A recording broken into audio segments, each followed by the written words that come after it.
मित्रों, मेवाड़ की इस धरती पर सर्वप्रथम तो मैं, जिसे भारत के शौर्य और पराक्रम की राजधानी कह सकते हैं, मैं नमन करता हूं। जब इस क्षेत्र में आते हैं तो एक आत्म गौरव और शौर्य का अनुभव होता है, क्योंकि यहां पर आकर हमें महाराणा प्रताप, राणा पूंजा भील, मीराबाई जी, पन्नाधाय, भामाशाह, यानी दान देखना हो, बलिदान देखना हो, स्वाभिमान देखना हो, सभी की प्रेरणा इस धरती से मिलती है। परंतु इधर जब हम यहां आते हैं तो आजकल एक कष्ट और वेदना का अनुभव भी होता है। कष्ट और वेदना का अनुभव इसलिए कि ये वो धरती है जिसके सर को कोई झुका नहीं पाया, जिसके लिए हमने बचपन में इस मेवाड़ की धरती के लिए वो पंक्ति सुनी थी कि जमा सके इस अधिकार कभी, खिलजी लेकर हथियार नहीं, और ठहर सकी इस पर क्षण भर अकबर की भी तलवार नहीं। मगर अफसोस कि वो तलवार जहां सर झुक नहीं पाया, कांग्रेस के दौरे हुकूमत में अशोक गहलोत जी के शासनकाल में सर तन से जुदा कर दिया गया। और उससे बड़े दुख की बात यह है, ये वो राज्य है जहां 2019 के लोकसभा चुनाव में, आपको याद हो, कांग्रेस ने अपने घोषणा पत्र में कहा था कि देशद्रोह का कानून यानी सेडिशन लॉ, उसको वो गलत मानती है, इसका दुरुपयोग किया जा सकता है, इसलिए हम इसको समाप्त करेंगे। मगर यदि 2019 के बाद पहला राज्य था जिसने सेडिशन के कानून का, देशद्रोह के कानून का प्रयोग किया, तो वो राजस्थान था। किसके विरुद्ध? इस सरतन से जुदा जैसे वाले नारे लगाने वाले लोगों के खिलाफ नहीं, विधायकों के खिलाफ। किन विधायकों के खिलाफ? अपनी कांग्रेस पार्टी के विधायकों के खिलाफ, जो उनके विरोधी गुट के माने जाते थे। यह दर्शाता है कि यहां पर किस प्रकार की दुखद परिस्थितियों का निर्माण हुआ, चाहे रतन सोनी की हत्या हो या बांसवाड़ा में 2 छात्राओं द्वारा दुखद परिस्थितियों में आत्महत्या, प्रतापगढ़ क्षेत्र में महिला का जिस प्रकार से अपमान किया गया, आदिवासी समुदाय की महिलाओं के साथ जिस प्रकार के अपमान की बात होती है, उसे देखकर इस शौर्य की धरती पर कभी कभी मन का धैर्य जवाब देने लगता है। इसलिए मैं साफ सवाल पूछना चाहता हूं कांग्रेस पार्टी की सरकार से कि आपकी आदत नहीं बदली है और फितरत नहीं बदली है। क्या आतंकवाद का समर्थन करके भी आप सियासत करना चाहते हैं? क्योंकि राजस्थान ही एकमात्र प्रांत रहा जहां ऐसी घटना हुई, और एकमात्र प्रांत रहा जहां प्रतिबंध लगने से चंद दिन पहले कोटा में PFI, popular front of India, जो अब बाकायदा न्यायालय के द्वारा प्रतिबंधित एक संगठन है, वहां रैली निकालने की परमिशन दी गई। यह परिस्थितियां इससे पहले कभी राजस्थान में देखने को नहीं मिलती। वादों और गारंटी का दावा करने वाले लोग, उनसे मैं पूछना चाहता हूं कि बेरोजगारों को बेरोजगारी भत्ता देने का वादा क्या हुआ? उस वादे की बजाय गारंटी यह मिली कि दर्जनों बार, 1.5 दर्जन से अधिक बार पेपर लीक हुए। किसानों से कहा था, किस चुटकी बजाते अंदाज में राहुल गांधी जी ने 2018 के चुनाव में, जब मध्य प्रदेश, राजस्थान, छत्तीसगढ़ तीनों के चुनाव हो रहे थे, और यह कहा था बस 1 2 3 4 5 6 7 8 10 दिन में सारा कर्जा माफ कर दूंगा। आज 5 साल के बाद भी किसान परेशान होकर पूछ रहा है कि क्या है। और जो नहीं होता था वो हुआ। सांप्रदायिक सौहार्द यहां कभी खराब नहीं रहता था, वो बिगड़ा। कानून व्यवस्था के लिए कभी ऐसी स्थिति नहीं रहती थी, वो स्थिति देखने को मिली। महिलाओं पर अत्याचार, अनुसूचित जाति के लोगों के ऊपर अत्याचार, इन सब में राजस्थान ने रिकॉर्ड तोड़ दिया। और मैं ये भी कहूं, पेट्रोल और डीजल के दामों में भी पूरे देश में अव्वल रहने का काम अशोक गहलोत के दौरे हुकूमत में, कांग्रेस की दौरे हुकूमत में राजस्थान में हुआ। इसलिए, और उसके ऊपर उनकी पार्टी में जन सरोकार, जन समस्याओं से मुंह मोड़कर आपसी लड़ाई और द्वंद्व में ही उनकी सरकार का कार्यकाल जाता रहा। इसलिए यदि मैं एक पंक्ति में कहूं तो कांग्रेस के इस शासनकाल में नौजवान हैरान, क्योंकि वो समझ ही नहीं पा रहा है कि कितनी बार पेपर लीक हो गए। किसान परेशान, कानून व्यवस्था लहूलुहान, सरकार में आपसी घमासान और किताबों में महाराणा प्रताप की जगह अकबर महान। यह है 5 साल का कांग्रेस के शासन का राजस्थान। दूसरी तरफ अगर हम देखें, केंद्र में श्री नरेंद्र मोदी जी की सरकार में जिस प्रकार के परिवर्तन हुए हैं, 50 करोड़ लोगों को जनधन अकाउंट मिला है, 11 करोड़ लोगों को शौचालय मिला, राजस्थान में भी 83 लाख घरों में शौचालय मिला है। उज्ज्वला योजना के तहत राजस्थान में भी 70 लाख उन गरीब महिलाओं को गैस का कनेक्शन मिला जिनके लिए गैस का कनेक्शन बहुत बड़ी बात हुआ करती थी। देश में यदि 12 करोड़ किसानों को किसान सम्मान निधि मिली है, तो 80 लाख किसानों को राजस्थान में भी किसान सम्मान निधि मिली है। हमने जो काम किया है वो पूरी ईमानदारी, पारदर्शिता के साथ किया है।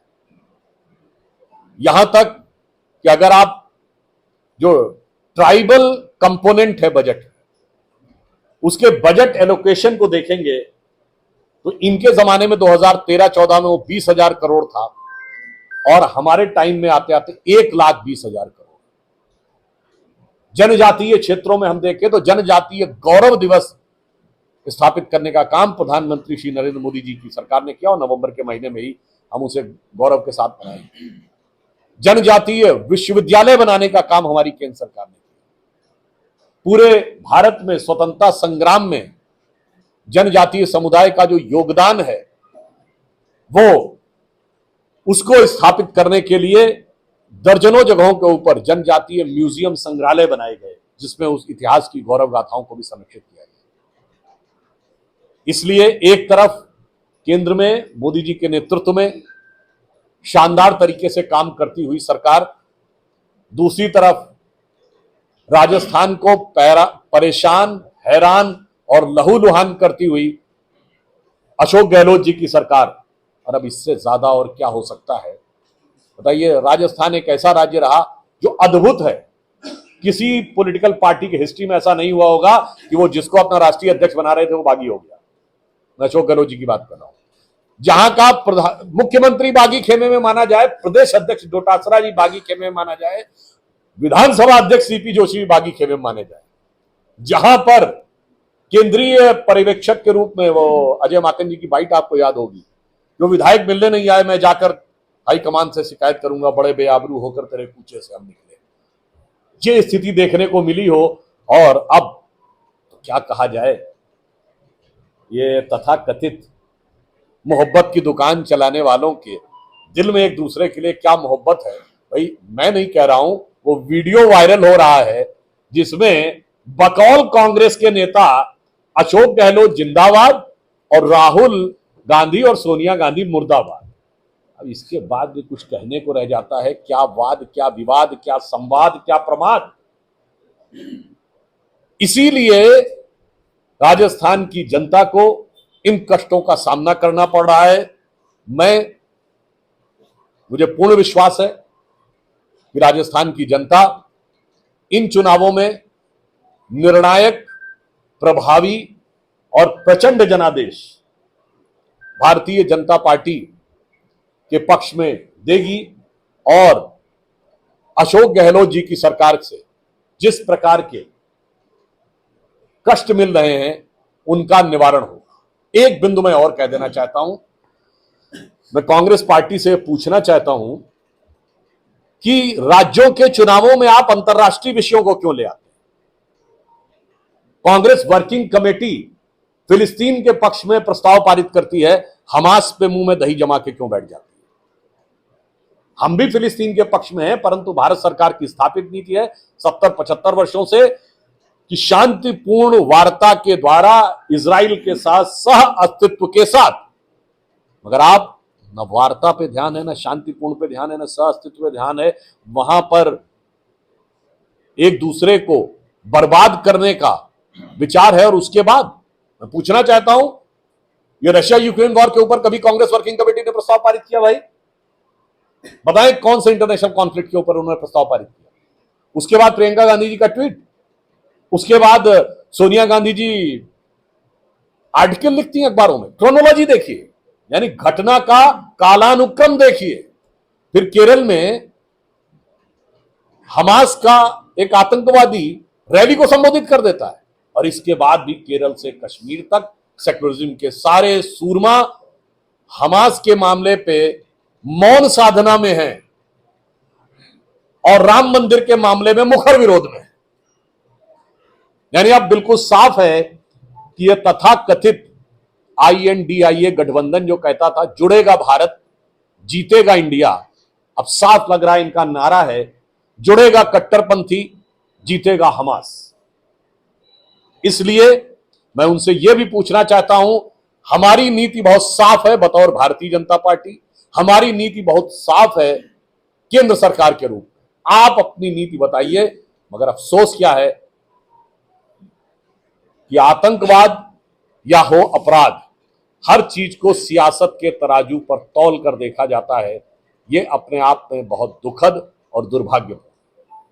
इसलिए मैं अंत में पुनः यह कहना चाहूंगा कि अशोक गहलोत जी के शासनकाल में नौजवान हैरान, किसान परेशान, कानून व्यवस्था लहूलुहान, सत्ताधारी दल में घमासान और किताबों में महाराणा प्रताप की जगह अकबर महान। परंतु अब की बार इस सरकार को निश्चित रूप से बदलेगा राजस्थान। धन्यवाद। सुधांशु जी, इन दिनों गहलोत की गारंटियां जो है वो बीजेपी के निशाने पर है, लेकिन आपको नहीं लगता है कि बीजेपी ने गहलोत की गारंटी बनाम मोदी की गारंटी जो है वो चुनाव को इस रूप में बनाना पड़ा है? देखिए, राजस्थान में लगभग 55 साल कांग्रेस ने शासन किया है, आजादी के 78 साल में 55 साल। कोई पार्टी केंद्र में 50-55 साल शासन किया है, कोई पार्टी नई नवेली पार्टी हो, आजकल है ना एक आध नई नवेली पार्टी जो नई नवेली भी है, अजब अजमेरी भी है, अपने आप में एक पहेली है, वो कहे कि हाँ साहब हम आएंगे और हम ये कमाल कर देंगे, ये कर देंगे, तो समझ में आता है। अरे भाई, आप तो सबसे लंबे समय तक सत्ता में रहे हुए हैं, सरकार में रह के चुके चुकाए हैं, भ्रष्टाचार में डूबे उतराए हैं। अब आप क्या कह रहे हैं? और 50-55 साल सिर्फ आपकी पार्टी का शासन नहीं रहा, ज्यादातर समय आपके खानदान का शासन रहा, परिवार का शासन रहा। तब नहीं किया और अब कहते अब कर देंगे, तो वही जो एक कहावत है कि बाप न मारी मेढकी बिटवा तीरंदाज, अब आके समझाने का प्रयास कर रहे हैं। तो ये साफ दर्शाते हैं कि वादे खोखले। हाँ, इन्होंने जो वादा किया था ना किसान से पूरा हुआ ना नौजवान का पूरा हुआ।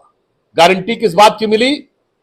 गारंटी मिली अर्थव्यवस्था को ध्वस्त होने की, गारंटी मिली राजस्थान के अंदर कानून व्यवस्था को ध्वस्त होने की, गारंटी मिली महिलाओं के अत्याचार की, गारंटी मिली पेपर के लीक की, गारंटी यह भी हो सकती है इनकी सरकार आने के बाद कि यह सरतन से जुदा जैसी घटनाओं की भी गारंटी होने लगे। इसलिए राजस्थान की विवेकपूर्ण जनता ये समझती है, मैं पुनः कह रहा हूं, अपराध में भी टॉप पे, आतंकवाद का समर्थन देने में भी टॉप पे, और पेट्रोल डीजल की कीमत में भी टॉप पे। इसीलिए मैंने अर्थव्यवस्था की भी बात की। सुरक्षा को लेके बीजेपी का अगला सबसे क्या होगा कि कड़ा सुरक्षा के लिए कोई कानून बीजेपी लाना चाहती है? और देखिए, महिला सुरक्षा के लिए कानूनों में आमूलचूल परिवर्तन प्रधानमंत्री श्री नरेंद्र मोदी जी की सरकार आने के बाद हुआ। अगर आप याद करें तो हमने बलात्कार के आरोपियों की सजा बढ़ाई, माइनर्स के साथ बलात्कार करने वालों के लिए मृत्यु दंड का प्रावधान किया, हमने फास्ट ट्रैक कोर्ट की व्यवस्था की ताकि उसके ऊपर कड़ाई से कार्य हो सके। और सकारात्मक पक्ष में देखें तो महिलाओं को 6 महीने का पूर्ण वेतन के साथ मातृत्व अवकाश को हमने सुनिश्चित किया। अगर आप उस ढंग से देखिए तो पैरामिलिट्री फोर्सेज में भी महिलाओं का पहली बार कमीशन हमारे टाइम में शुरू हुआ, और फाइटिंग फोर्स में भी, और जो युद्धक विमान उड़ाते हैं उनमें भी शुरुआत हुई। और उन सब से ज्यादा अगर देखें, भारत की संसद ने अभी अपने पिछले विशेष सत्र में नारी शक्ति वंदन अधिनियम पारित करके महिलाओं के लिए विधानसभा और संसद में स्थान किया। और इतना ही नहीं, चांद के अछूते कोने को छूने वाला भारत पहला देश बना। तो प्रधानमंत्री जी ने उस पॉइंट का नाम भी पॉइंट शिव शक्ति रखा। मुझे लगता है जमीन से आसमान तक महिलाओं को काम से लेके सम्मान तक जो स्थान मोदी जी की सरकार ने दिया है वो अभूतपूर्व है। जहां हम पारदर्शिता की बात कर रहे हैं, वहां अभी 3-4 दिन पहले 29 अक्टूबर को केंद्र सरकार की तरफ से अटॉर्नी जनरल ने इलेक्ट्रॉन बॉन्ड को लेकर एक हलफनामा दिया है कि उसके बारे में किसी को जानने की, कोई जनता को जानने की जरूरत नहीं है। बड़ी विचित्र बात है जो लोग आरोप लगाते हैं। कारण क्या है, इनको क्या जरूरत है, तो पूरा वैसे ही अंदर कर लेते हैं। अब मैं उदाहरण देना चाहता हूं, चेक के द्वारा पैसा देने का तो प्रावधान था, ये तो मांग इन्हीं लोगों ने उठाई थी कि गोपनीय होना चाहिए। अदरवाइज चेक का प्रावधान तो पहले भी था। कोई भी संगठन या व्यक्ति या संस्थान या बिजनेस हाउस चेक के द्वारा किसी भी उसको दे सकता है। तब स्वयं कहा कि नहीं, चेक से द्वारा नहीं, क्योंकि उससे तो हर चीज एक्सपोज हो जाती है। जब यह व्यवस्था की गई, एक्चुअली में इनके सामने समस्या क्या है कि इन्हें कोई भी चीज नंबर 1 में चाहिए ही नहीं, आदत और फितरत बन गई है नंबर 2 की, इसलिए ये बात करते हैं। लेकिन केंद्र सरकार की तरफ से तो सुप्रीम कोर्ट में हलफनामा दिया गया है कि जनता को जानने की इसकी जरूरत नहीं है कि किसने दिया है, क्या मैं वही तो कह रहा हूं, राजनीतिक दलों ने ही ये बात कही थी कि पॉलिटिकल डोनेशन, यही दल जो आज हमसे सवाल पूछ रहे हैं, इसलिए केंद्र सरकार ने सही कहा। उसने कहा भाई अगर आपको प्रत्यक्ष देना है तो आप चेक से दे सकते हैं, आप नहीं चाहते कि आपकी बात ओपन हो तो आप इलेक्टोरल बॉन्ड्स के द्वारा दे सकते हैं। मगर उसमें खासियत यह है वो गोपनीय है, मगर नंबर 1 का है। अभी जो ये लोकसभा चुनाव से पहले ये 5 राज्यों की विधानसभा है, क्या इसको आप सेमीफाइनल मानते हैं? देखिए, हम हर चुनाव को पूरी गंभीरता से लड़ते हैं। सेमीफाइनल मानते हैं? देखिए, अब बहुत लोग सेमीफाइनल करते रहे साहब, पिछले 9 साढ़े 9 सालों में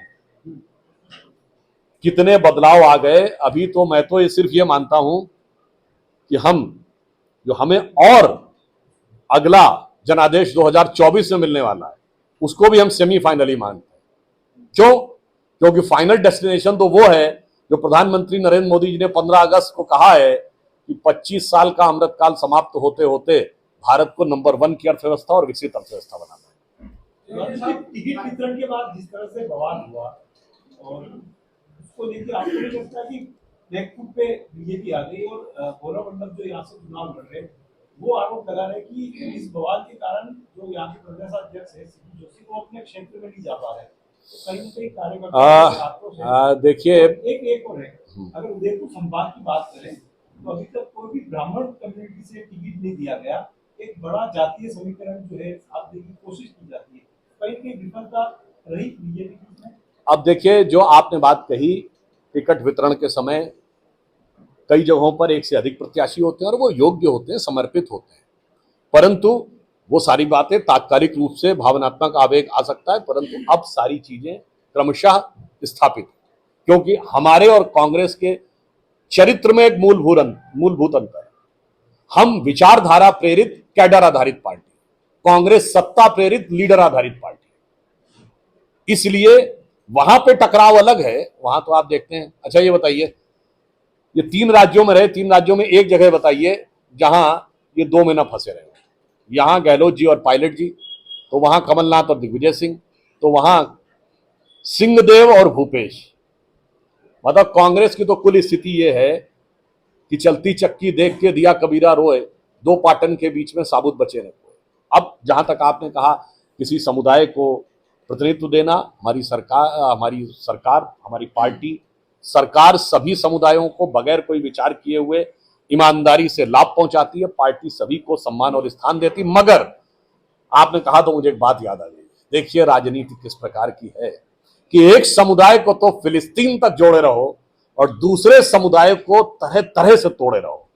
कभी उत्तर दक्षिण में तोड़े रहो, कभी तमिल हिंदी में तोड़े रहो, कभी अगड़े पिछड़े में तोड़े रहो। ये षड्यंत्र समझने की आवश्यकता है।